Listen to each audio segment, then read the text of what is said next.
In this video, I'm going to show you how to fix disapproved ads in Google Ads. So first, identify your problem. Go to ads.google.com and access your account.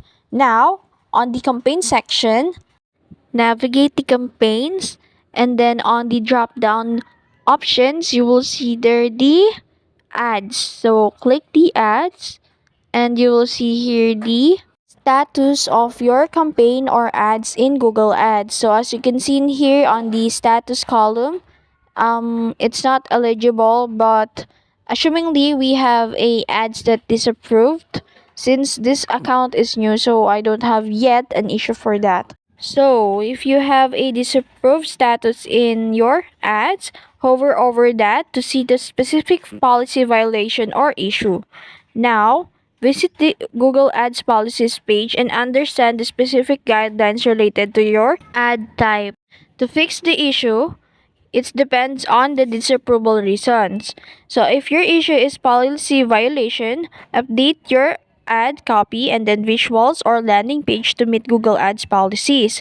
So the common issues for this is the prohibited content and misleading complaints and trademarks. So if you're using trademark term, ensure you have a permission.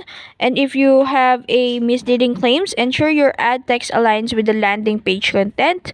And if you have an issue for prohibited content, avoid restricted content like adult material, illegal substances, or sensitive topics.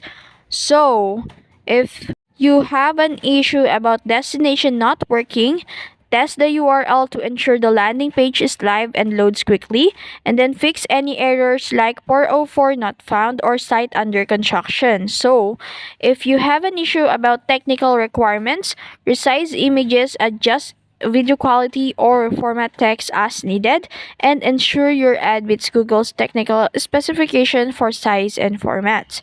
Now, resubmit the ad for review. Once the issue is resolved, go back to the ad section and then click on disapprove ad and then select edit.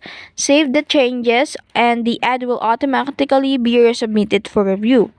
And that's it. That's how you fix disapproved ads in Google Ads. If you found this video helpful, don't forget to like, share, and subscribe to the YouTube channel.